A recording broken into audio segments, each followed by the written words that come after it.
VHS Show presents Totally Normal Behavior, starring Josh Scott, and guest starring, you guessed it, Daniel Danger. Brought to you by reverb.com. Welcome to the second episode of Totally Normal Behavior, a guide to obsessive collecting. This is brought to you by Reverb. They currently control all my bank accounts and have seized all my money. It goes straight into purchasing gear and acquiring things. So thanks for tuning in. Daniel's here. How you doing, Daniel? I'm doing wonderful. You're looking good, man. I like your display. Shiny blue shirt on. We have some fun stuff to show and talk about. If you're new to the show, we did a pilot. Apparently, only a few people hated it, and we're back here. It was good. It was a good time. Nick, you're here. Yeah, I'm here. You were here last time. I was here last time. But we decided, might as well just admit that you're here. Yeah. It was awkward when you weren't here. Yeah. You're controlling the stingers, really. You're like the stinger master. Yeah, I'm the president of fun Yeah. on this show. President And doing of Phil fun. Collins fills. And doing Phil Collins films. Let's yeah. can we do that right now? Yeah, Just kind of kick it off. Yeah, it's really like something that I feel like the show has needed that it hasn't had. And because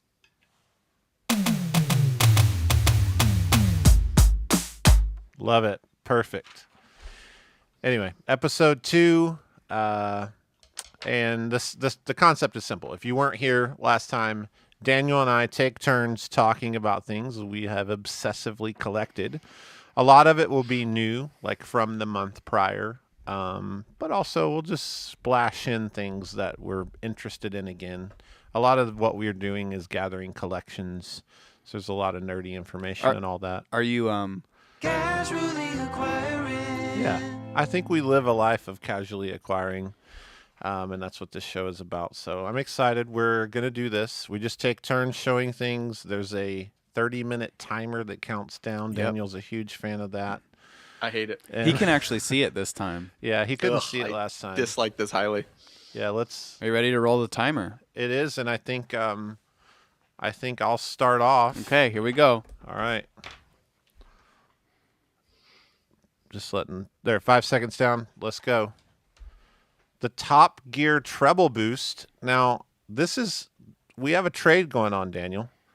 We have a very large super trade happening. So it was only proper for you to tell me how you acquired this now that I have it. So what's the story? Well, it popped up on Reverb, and then I waited for you to buy it. And when you didn't buy it, I bought it. And then it's been with me. And I was quite fond of it. And I already regret trading it to you. But you've opened many doors for me this past year and a half or so. And I figured karma, something. So I figured it was best to go to you to complete your little collection, your little thing you've got going on. I'm so excited. And I will miss it greatly, but I promise it'll be worth it. So I've been casually acquiring these. Casually acquiring. So the Top Gear Fuzz. This treble boost is so hard to find. How many people have one that you've seen? I've seen 2 others. 3. I've seen the one with the switch. Yeah, the one with the switch. That's true. Yeah. So this is a company that, this is one of these brands. As I start talking about it, I'm realizing it's probably going to cause me problems that people now know about it. You know what I'm saying? Like Top Gear, because it's kind of a mystery, hidden collectible item, and now here I am talking about it. And I've been low key collecting these for like 3 years. So, British company in London. Basically, there was a music store and a guy made these in the back. So these are the very first units. They're like kind of squared off. And again, this one's very hard to find, which is odd because I think it was probably the better selling. Treble boost was huge. And then there's a later edition. They kind of look like this. This has been modified. Someone like drilled a hole in it. But the funky phaser. Then there's just the phaser. The one's funky. You know, if you play funk, you play the funky phaser. Fuzz Sustain, which I sent you one of these. That was part of our super trade. Ended up with 2 of those. Then there's just the Fuzz. The Fuzz Sustain is a muff circuit, right? I'm not making that up. Fuzz Sustain is more like a. Yes, you're right. It's a muff. It's a muff circuit. The Fuzz is like a distortion plus, and then the equalizer, which is really boring but beautiful. This was shipped really badly, like Shipping fail. when when I got this, someone threw it in a box, shipped it from England, and it rattled around and the faders completely broke off of it. I had to open it up and replace all the faders. This series puts a whole new meaning to the top mounted jacks. Yes. Yeah. That that is literally the most top mounted jack ever. But yes, we have this. I think I'll play it. I'm so excited for this. And Daniel, I'm very thankful that you gave me You're such welcome. great joy with such a trade. You actually have some other cool It's not stuff. very often that like collectors on our level trade things that rare. Mostly they come into us and they're like, it's never leaving me. Like it took a lot of Yeah. it took a lot of something for me to go, yeah, you're right. You have a couple mixers which are cool. Yeah, We're probably not but they were done. too big to ship. Yeah, they're huge. They're chungus. All right, here it is. We have a top-down camera, I believe. Yeah. So this is always on. There is one with a switch, which it's going to haunt me. Nick S says it's not a muff. I see him in the comments. Yeah, he says it's not a Nick, muff. what is it? Nick knows everything. Yeah, what is it, Nick? Tell us. Tell us. I've yet to. Nick is going to be a vital. I think we'll have Nick on the show here. He's got to be on. He's a genius wealth of information on all the British stuff. Anyway, I gave. There's a big shout out to him in one of the guitar.com articles that I wrote. He has an amazing website. Yeah, pop that website address in the comments. If you're watching this, you'll see Nick, and then that website he'll put down. It's all about fuzz and fuzz history, so go check that out. I love that he's on here. Yeah, I don't know much about Top Gear as a whole. I mean, I think not many people do except Nick probably. Yeah, I've gathered about 25 photos of the location. Talked to a couple people. Yeah, I actually need to talk to Nick on that. That's kind of a next step. And you need to find the guitar synth. Yeah, that's a doozy. I know someone who has it, but they shall not be named. I saw one pop up and it was Nick- $5,000 and it sold in like 30 seconds. Literally. Oh wait, the Top Gear. He says the Top Gear Fuzz Sustain has an op amp circuit of some sort. I thought it was an because it's I believe it to be mid 70s. I thought it was an op amp muff, but I'm probably wrong. Yeah, that's cool. Here's the Top Gear treble booster.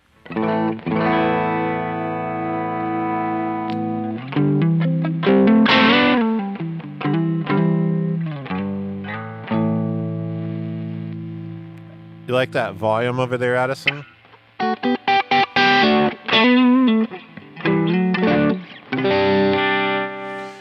It's pretty cool. This first time I played it was today. You sent this in, and then I didn't have time. I mailed it to you on Wednesday. You literally mailed it on Wednesday. It doesn't have the harsh.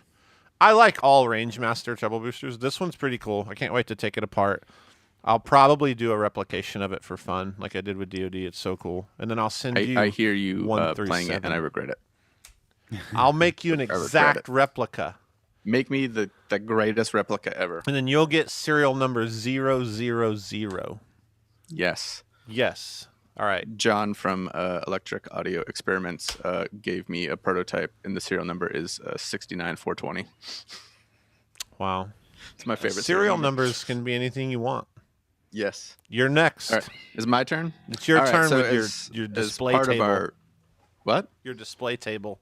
I My love it. display table. As part of our super trade, Josh got big things, and I got a multitude of small things. And in that was a bunch of missing units from the Korg PME40X, which is not so secretly my desert island pedal. Because is it a great pedal? No. Is it super fun? Yes. Does it kind of remind me of a Nintendo? Yes, it does, on purpose. The Korg PME40X is a modular unit in which there are little cartridges that pop in and out. And there was... It's legit like a video game. I mean, I think it was very inspired by Atari Nintendo. It was, because it was a Mid-late Atari, 80s, Nintendo, Atari, Nintendo came out in 85 in America, and Yeah. this was probably like Right there. 87-ish, when cartridge games were like the big thing. So they wanted to make, like Yeah. cheap things you could buy, and there was a yes, I have the box because I'm a super nerd. That deserves the super box. That's the super This is box. the super box. This is an unopened one. Like I said, I have a tremendous love for this unit.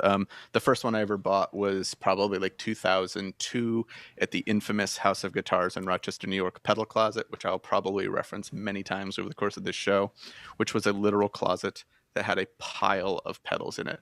And anytime they would buy a pedal, they would just whip it into the closet. And you could go in there and dig and find the greatest stuff super, super cheap. This was unfortunately 20 years ago. So Josh sent me, I think, like the flanger, Yeah. the chorus, and the packaging, and the extremely exciting blank unit. It's just a plastic. So Called I the filler. I got this, you get these too. I get an email and it's like, hey, I think like this friend of my friend passed away and his like garage is full of gear, and those are always great, exciting emails to get. So this was like part of this weird, crazy, big old, it's just a box of stuff and it was all these unopened units. And there's this thing as a collector, and you've been here, and it's like, do I dive into this Korg unit? Because I got all these unopened things, and I don't have the board. I don't have any of it. And I held on to them in a cabinet for like a year. And when we did the trade, I was like, Daniel has these. I need to just not go down this road. It's like you have to choose what to collect. It does open some interesting questions because we talk a lot about how we don't really know, like a lot of the Japanese builds are kind of like they intermingle in a weird way. Yeah. So this is labeled Korg. There's a card in a bunch of them for Unicord, which is related to Univox. And on the back, it says Ko, I don't know how to pronounce it, Electronics, which is a company that predated Korg name. So it's kind of this mess of like, well, who were these? Yeah, the but Japanese anyways, stuff, especially in the 80s, is really hard to track. We kind of know that Yamaha made the Yamaha, but then they OEM stuff, and then everything else is so hard to trace down. It's so messy. Yeah. But you sent me a bunch of the things that I was missing were the boring ones, which is the extension selector, which you can put another pedal in your loop in the system. Could you put a grunge in that? I could put a grunge in it. So you could play you could use a grunge and let it travel back to the 80s. Yes. And play through the Korg. I've got this one hooked up right now. So there's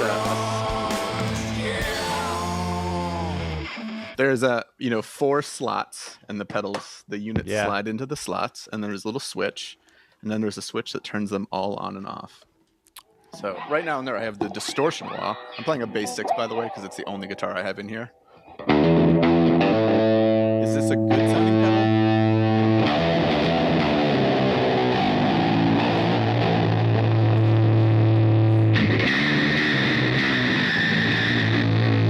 Not necessarily. It sounds very like 90s alternate rock. Love it, love it, love it. It's something you could definitely spend a lot of time with, but the different units like stack really interestingly, like how different it'll sound if it's like a different effect put in the unit, even if it's not really on. It's the kind of the strangest thing. It just sounds super saturated and over the top, and I'm a big fan. But now we're gonna do it. We're gonna show how you could put a grunge. Oh, it's like you had that ready. That's weird. I had that ready. So we put the grunge, slide the cartridge in. Let's keep that delay on.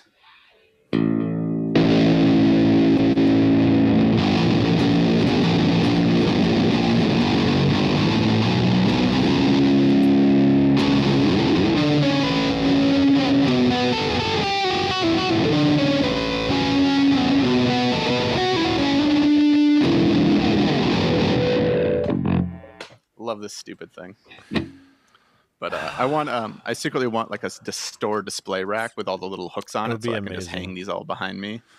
It would be amazing. I don't see there is a unit right now on Reverb, right? And it's like all of them, the full. It's on eBay actually. eBay. Okay. The other place. Yeah. They don't pop up a lot. There was a period where I remember seeing these all the time. You have two, so you probably bought the two that I saw. The vast majority of them, the units are really cheap. Like you can get the units for like the most of the units, like out of box, for like $30-$40 tops. And the units themselves, there's lots of them for like under $100 empty. But there are like 3 effects that are really expensive. The distortion wah is hard to get. Yeah. The wave shaper, which I own, it's just not here. I don't know where it is. I couldn't find it. That's like one of my favorite fuzz sounds, and I don't know what it is, and it's kind of a mystery to me. And you've lost it.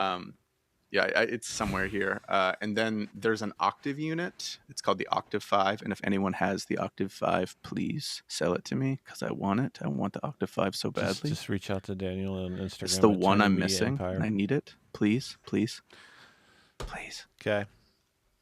See, again, you send me the Top Gear, you regret it. I send you those, and I'm like, man, I should have committed and just collected the units. But I'll trade you the Top Gear back. What's scary is that's not unlikely. Like, yeah. All right. You've held it. You're like, I'm over it. I'm over it. It's like just boring. No, it's exciting. Yours isn't like a weird Nintendo based guitar system. It is. I also have the thing where I collect to teach the story of a company. So once I do the Top Gear episode, I will disconnect. Like, I have like these just bins of like vintage every rat. I think it's like 35, 40 rats, and I no longer care about them like I did. There is like a disconnect. You are going to have to help me find another one of those because I did really like that pedal. We'll figure it out. But Nick might know someone. I'm just going to keep talking about Nick on Maybe. the show today. I love that he's here. All right, next up. This is one I looked for. I first saw it in London at the Vans Underground when I released the JB2 with Boss. It was in a display case. I knew about it. I had heard about it in this book. This book is in a Ziploc bag, yes. It is the Boss, the acoustic preamp that, oh my God, you made a shirt with my senior picture on it. What? Everything's fine. Shirt? That's, who's on your shirt, Daniel? I don't know. It's just a shirt I found at the cool store. It's amazing. That needs to be on Etsy. I have so many questions about this shirt. Because, like, doesn't... What shirt it's just a cool shirt I found, guys. Is it? It's like this total dweeb on there. Isn't it funny? I love the printing quality as well. I can tell from here that it's, like, abrasive. You may continue. I'm going to continue. This is the Boss. It's an acoustic preamp, and this is where Boss got the name Boss. So Roland made this product, and this was so difficult to find. I have a lead on a second one, which has the box and everything. That's really cool. There's like a box with a sliding plexi. So you'll trade me that one. Oh yeah, you can. This will be yours. See, this is how they do. They do not pop up very often. No. That's the first one I've seen in quite some time. Yeah, you'll get. See, this is how this works. It's like a mafia thing here. Yeah. All right. There in the Boss book, there is a section where I remember seeing it in here. I love that exposure. It's nice. The B100 preamp. This is the first model ever to appear with the Boss name. It's widely believed that the first model under the Boss brand was the CE1, but that's not right. Anyway, yeah. This is the origin of my favorite brand on earth. It's really cool to see. I won't plug it up because it's just a really weird... It's like an acoustic pre for a pickup that came with it. Very exciting. How you feel about that? I've always wanted to see one of these, actually. Hold it up. Look how little. It's really small. It's the size of Nick's head. So it's not a pedal, it's a controller for a pickup? It's just a Guess I didn't preamp. get that. Yeah, it also has a belt clip on it, so you can Nice. you can clip it right on When your you're pants. strumming your acoustic. More pedals need belt clips. Yeah, when you're Yeah. strumming your acoustic Ovation 12-string. Let me demonstrate. Yeah, please do that. When you do a reissue of that Top Gear treble boost, can you put a belt clip on the back? For you. Just Thanks. for you. I appreciate it. All right. What you got next? Oh, I know what is you next? got. You got the Fuzz Face there. Oh, the Fuzz Which Face. at this yeah. angle looks like the shroud of, it's like the face of Christ is over the foot switch. Okay. It's like when Okay, there's the toast, like people, someone pulls. the bottom part. So this is the head. Yeah. See Yeah, it? we're saying. Do you Okay, see it? all right. I didn't get this. I Oh. thought we were talking like this was it was just a big smiley face. No. It looks like where the rubber mat is gone. It's like this burn from this angle. It's really funny. It's like So what you're saying is I should build like a shrine for it and charge people admission to come. yeah, see it? because when the rubber was pulled off, Okay. the cement glue made the face of Christ. Great. Talk about it. So This is a fun one. this was a fun one. Old school fuzz faces are, for myself included, a little financially out of reach. They're not something I've kind of avoided fuzz faces just because the point of entry financially is so insane that it's like you can't really get a collection of them. But I have wanted to get at least like one pre-70s one, regardless of condition. So this was sold to me by a nice man in Indiana, maybe. I love this story. This is Indiana? a classic good story. And he bought it himself when he said he was 16 years old. He said he bought it in 1967. Right. That's his memory. It doesn't make sense. But so he bought it in the late 60s. Unless he's a time traveler. Unless he's a time traveler. Don't rule it out. So he bought it in the late 60s. He had it in his basement. He was come from a family of musicians. He had a bunch of gear, and he was cleaning out his basement and found it. And through the magic of reverb.com. Bling. Stinger? Is there? Do we have? We're doing a really bad job. There we go. There we are. Okay. I'm doing a fine job. So through the magic of reverb, I said we. he sold this to me. It was a little bit of a project. As you'll notice, there is no rubber mat. Yeah. There is no back. But we know who can help you with that. Yes, we know the guy to help me with it. He sent me a video of it working, having a little bit of issues. But when it arrived to me, it does not work. Oh, so it doesn't. Dead on arrival. So, but according to our friend who does the great restorative work on these, everything is here. Oh yeah. And It's a it killer should piece. be okay. It just needs to be. I think the fuzz pot is kind of janky, but we're gonna put a little money into getting this much better. But I paid a very good price for it. Like it was the thing where you messaged me and you're like, I just bought this. It's like just popped up and like you knew enough to know, and I was like, very good job, very good job. Because once you get it back from the man, it'll be our amazing secretive balls. man. It'll be amazing. Yeah, balls. it's I'm excited because I don't like fuzz faces enough to have spent the multiple thousands of dollars one would take to get one. So I'm glad that I got one for a lot less. Even though I have to put some money and a little bit of time into it. I'm going to make a prediction though. Yes. I've heard you say for over a year that you're just never going to get into fuzz faces. But I feel like when you get this back from the person, you're going to go down a slippery slope. Yeah. That's Maybe. my prediction. We can pull this clip up in a few years when Daniel has like 7 or 8 fuzz face fairs in a cabinet. And then Nick is on here as well, and I want Nick to harass you as well about. That's fair. I will take that. Fuzz faces have like a witchy. Our friend who is an expert. Yes. He said he called this the turducken fuzz face. I like that. In that it is a 1970 components and parts in a 68 enclosure. Other way. It's it's 69 parts, 67, 69 parts in a 70 enclosure. No, that's not what he said. You sure? I'm like Fight. I screen captured the conversation. I thought it was the other way around. Let's see Either what he way, it's a pre-7 like the screaming good deal that you got on this. The shell is a 68 Fuzz Face. Okay. The circuit and knobs Okay. are from a 70s Fuzz Face. It's the BC 108. That is correct. It's like this crazy mutt.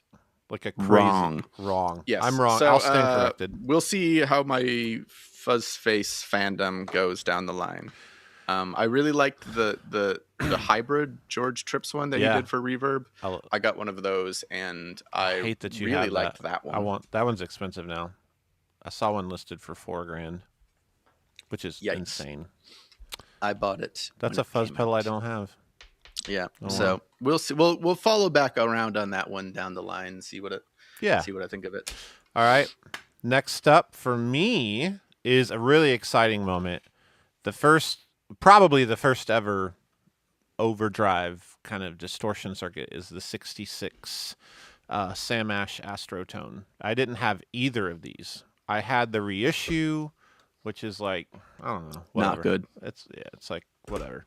But I've been searching for these. I had opportunities to grab them. Like, they're not impossible.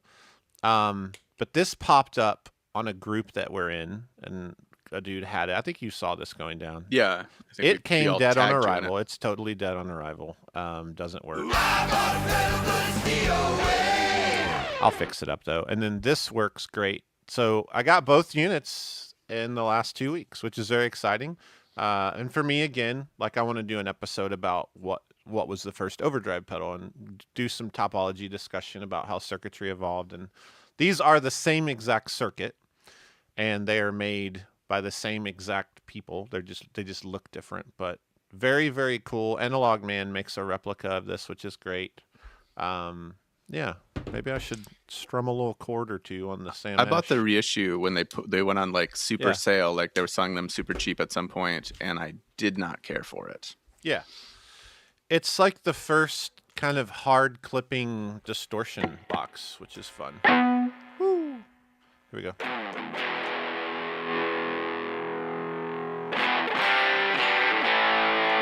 So it's cool to think about 1966. You have access to do like,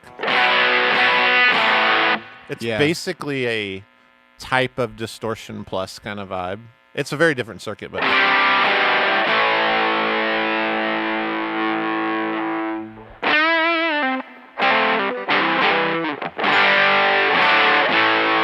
It kind of sounds like Soggy Cardboard. great band name. Yeah. I'm excited about those again because I wanna learn more about that story, the company that made them, and then the series of events and like how they influenced further pedals. I like that stuff. I like that kind of thing. All right, 4 minutes and 49 seconds, and it's your turn. Well, I don't need to play anything. Right, but you have something magical. This was Yes. So this is part of our trade was given my weird obsession is that at some point, I don't know, where did you get this? This came from a person that reached out to me and just said, "Hey, I have this, and I've had it. I was original buyer, and so it has all the paperwork and everything, and it's crazy." Yeah. Yeah. So Got it this probably guy a couple here years ago. was for a long time believed to be a prototype. Like people Yes. called it the prototype Memory Man, but actually Correct. it's just the first Memory Man. And I had this. I bought this years ago. Yeah. Probably a good solid decade ago. John from EEA fixed it up for me, and then I have Bob Myers as well up there.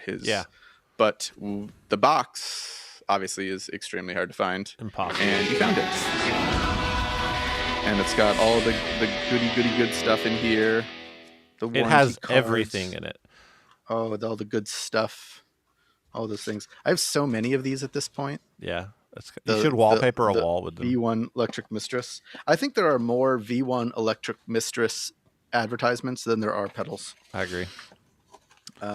What is this? Oh, and this is the old school instruction sheet. That one's amazing.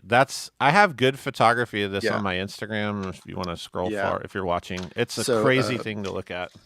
The very, very nerdy me is very happy to see this. It's very especially clean too. Electro-harmonics boxes tend to be like 90% coffee stain. They're just prone to it. But I'll say yes. that one for me was almost like Top Gear to you, I think. But the deal is, what I love about collecting and having people that understand collecting is like, I don't feel right having that box because I know you well enough that you should have the box. Yeah. And it's And also like one of that those feels things. great.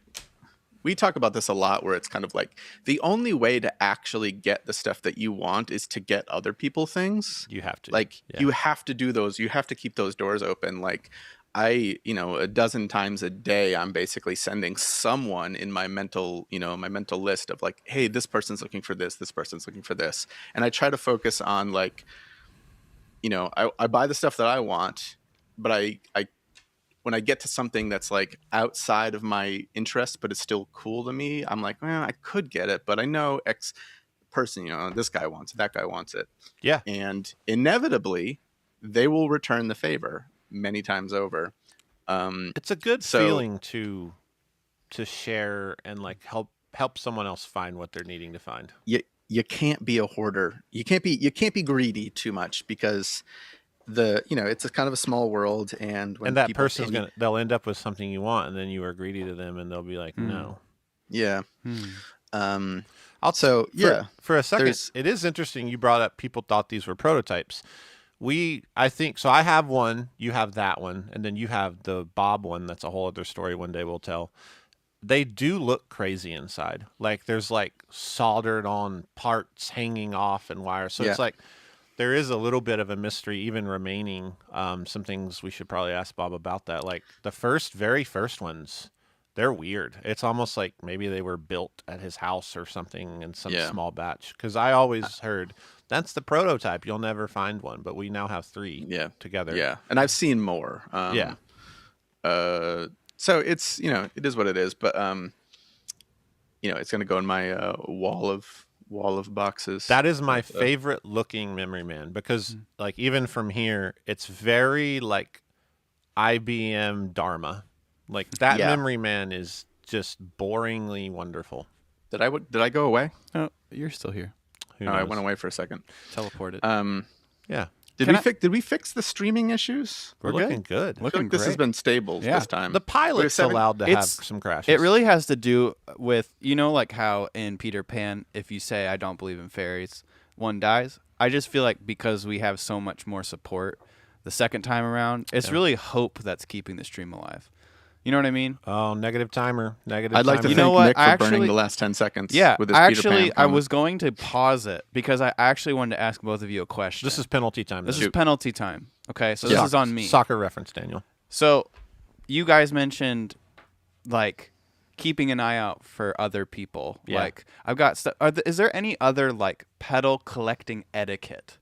Like give me like 2 minutes on pedal collecting etiquette because I think I think you guys are such avid collectors that you've experienced every kind of scenario, meaning maybe that's how you interact with other pedal collectors or how you interact with people you're doing purchases with. Yeah. Daniel, you want to go first? I've got a big one. Yeah. I have been told by someone, and I say someone, I don't mean a specific person. I mean, this has happened a few times over the years. I love your where shirt. Someone's like, I'm really looking for this thing. And then I find them that thing. And then like a week later, they sell that thing for a tidy profit. Because generally when I'm going to like find something for someone and I'm going to sell it to them, I'm going to sell them for like what I paid for it.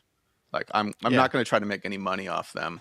And I've had a few incidences over the years where I've sold someone something for like greatly below, like value retail just because I found it cheap somewhere. Yeah. And I was like, oh, this person wants this.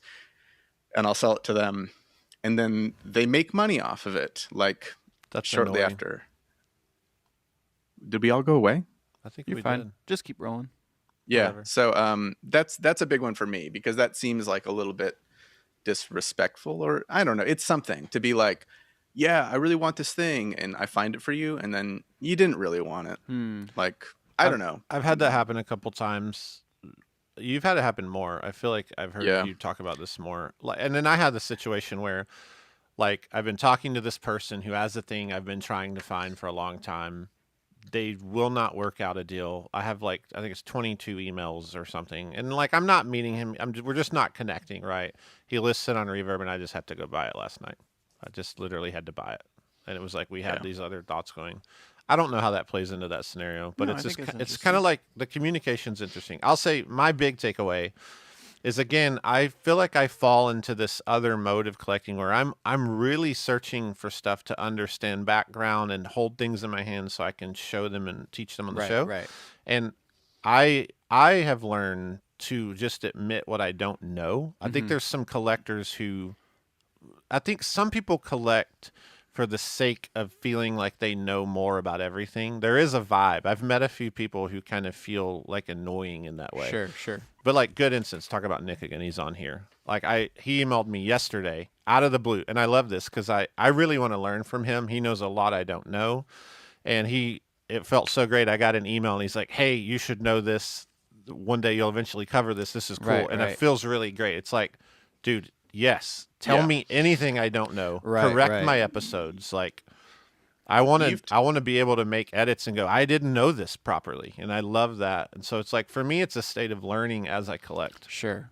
You've talked about this with like that there isn't a lot of secrets between pedal builders, like modern day pedal builders. Right. You all talk to each other. You all kind of Yeah. like help each other problem solve because in reality, I see this a lot in the art world, but it's certainly true here that there is a friendly sense of competition where it's like, the knowledge should be universal, and then let's see what you do with it. That's sort of another thing is that it's a really, really good idea. And I do this a lot. I try to do this as much as I can, where if I find some piece of information that is useful to the right people, especially like if I find documents or something for some old pedal or some old unit, repair notes, schematics, I try to remember everyone I know who has it and I try to get it to them. Yeah. Like the Electro-Harmonix guitar synth that we played in the first episode I was on, like the instruction manual is very hard to find. The calibration notes are basically impossible to find, but I found them in a file cabinet somewhere. And I emailed everyone I knew who had one of these, which is not that many people. And I said, here, I photographed everything. Here's awesome. everything I know. And that one thing bought me, that probably resulted in like 3 or 4 like grails coming my way because they were appreciative. That's really cool. It kind of feels like it's like in the olden days when people were trying to settle their land and like you help each other so you can survive. Right. You're like, I got some butter. Like, here's a horseshoe. Right. That's a great analogy. That was great. No, All I right. think that's great. That's super interesting stuff. All right. This is time for our segment that you covered last time with your Big Muff story. And then I have this month's segment of pedals I regret buying. I regret this purchase. Why'd I have to go and buy that? So the point of this segment is to talk about it's not all butterflies and roses. I mean, sometimes we buy things and we're just not we're just like, why did I buy this? Did I buy the right thing? Did I make a mistake? So my example of this today, last month, just as a refresher, Daniel quickly bought what seemed to be this triangle Big Muff, and this whole thing turned into a thing, and then it's like a counterfeit, which is crazy. He found a counterfeit muff. Yeah. I authenticated it on my phone, which was a mistake. Which you're the guy to authenticate EH, in my opinion. You're the guy I go to, and you made a mistake. So my mistake felt very bad. This is a puzzling piece of history right here. This is a John Hornsby Skews, the other JHS that I owned in the 60s. Oh, yeah. When in your past life. Yeah. This is the Zonk machine. These units are incredibly rare, impossible to find. It's British stuff. Again, Nick is on there. This is so fitting because Nick is on here and he says, absolutely, this is fake. I trust him in that. I struggle with it, though, because I've examined the crap out of it, and I've had 2 other references say it's real. And one of the references I really trust, but I actually do trust Nick more on this. I really do trust him on it. So I'm holding in my hand a zonk machine that actually ended up in a book, the book that you and I, this is how we met. We met through this book project. I pretty much think this is fake. It's a counterfeit produced by, I won't get into the whole story. Nick can do that in the comments if he wants. This is a counterfeit that was made to trick people, and it was sold off as an actual artifact of history. I ended up with it. It was very expensive, and I regret the purchase. Although I like having it, even if it's fake. That sounds weird, because we talked about this with the Big Muff. I think it's cool you have a Big Muff clone that's like who's ever seen that thing? It's interesting, whatever it is. So this is still usable and interesting, but I believe it to be fake. And again, I love that Nick's on here because he's the one who so strongly feels to have a case for its fakeness. My understanding is that there was about 200 Zonk machines, Zonk Machine 1s. There were many. Yeah. There's very there weren't many. Yeah. So the color difference, because I have one. Right. That for all intensive purposes is real, even though it's had some work done inside. Yeah. The color of ours are very different. You got that recently, right? I got that recently. Yes, Yeah. This was a. These are very different. I think the screens are true here, like pretty much. Like yours is very much a different color. Yes. Yeah. There's other it things. has a different look. I mean, but I don't know. It's kind of the things. If they only made so many of them, did they? This is a Nick question. This is why Nick just needs to be on the show. We'll have Nick on the show about British stuff. The other thing here is that this circuitry is strange enough to where it's verified that they did a couple units like this with. There's a thing with silicon germanium in these units. The thing that makes me further believe it's counterfeit is it's a weird way, like it has silicon in it when it normally shouldn't. And that feels like, oh, they did a few like that. So it's like this strange thing to throw you off, maybe, as a collector. And I think it makes it more interesting, which somehow validates and sells the fact that it's real, even though it's counterfeit. It's like if you're going to tell a lie, like make it a little elaborate. It's like how, like those crazy, like, painting forgers, like, they'll be like, I put some egg in the paint. That way, they didn't know that I got the paint from Michael's or something. Yeah.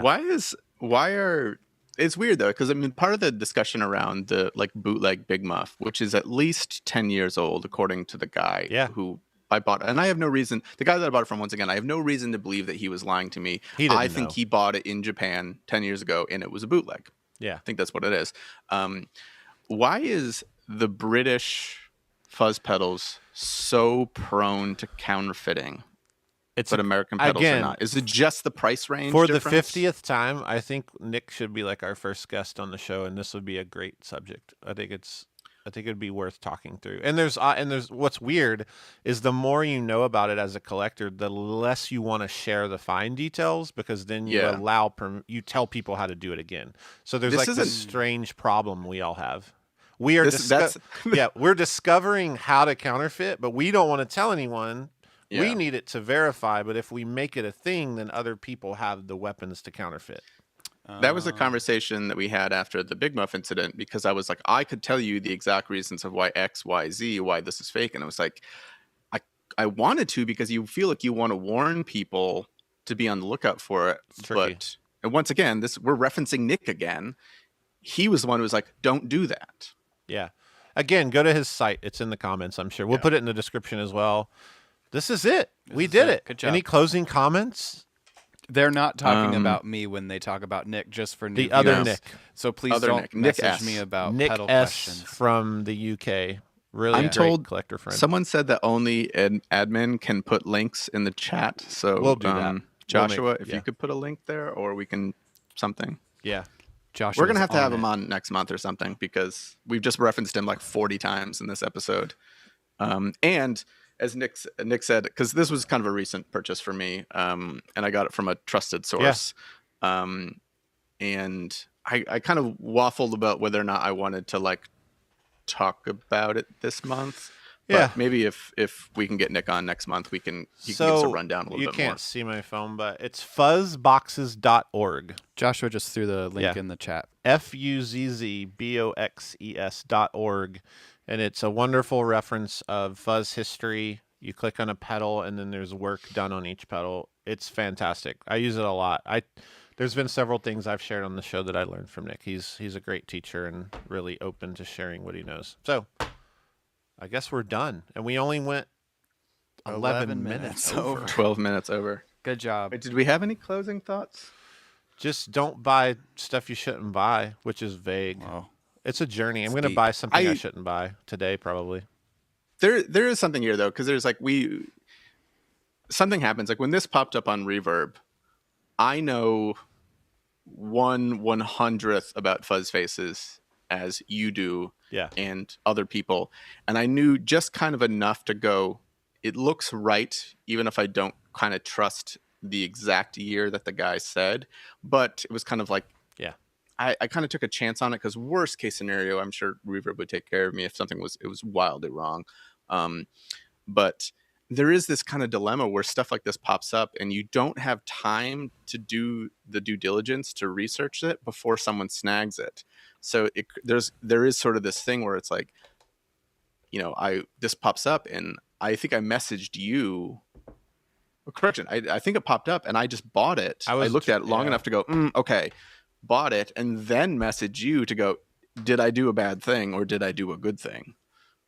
Yeah, some of it is you have to just have like a gut reaction and move. And that's why I said in the How to Collect Pedals episode, I made a statement that holds really true. You need to know more about what you're collecting than the people you buy from. And that's like, there is a part of a gut instinct in that. There's a Malcolm Gladwell book I just reread called Blink. And it's just like the human nature that we're very intelligent when we have studied something. We can make really good snap judgments. So there is a part of collecting which is all about the snap judgment and like trust your gut, but at the same time know that there's an error rate. Like if this had popped up and like I would buy this on my phone in the dark blindfolded. Like out of panic. Like there's certain things that you just take the chance. Like you're like I can't look at this too long because I know 4 or 5 other collectors who are looking at it exactly when I'm looking at it. And it's like a battle. It's a battle to the death. I still don't understand why you didn't buy it. I gave you like a day on it. I don't know. I was busy. All right. That's what you get. Any closing thoughts from you, Nick? No, you guys are pretty good, but we are 13, all right, 40 over. He's shutting us down. I'm shutting you guys down. Wait, can I plug my train book? Yeah. Oh yeah. I'll give you 30 seconds. We'll do a book time. I didn't write this book, but it's called Scalded to Death by the Steam. And it is a book about train crashes and folk songs that are written about them, and includes all the music and lyrics for all the many, many, many, many, many songs that were written about train crashes. Wow. This is a real book called Scalded to Death by the Steam. All right. And on that note, see you guys next time. Bye.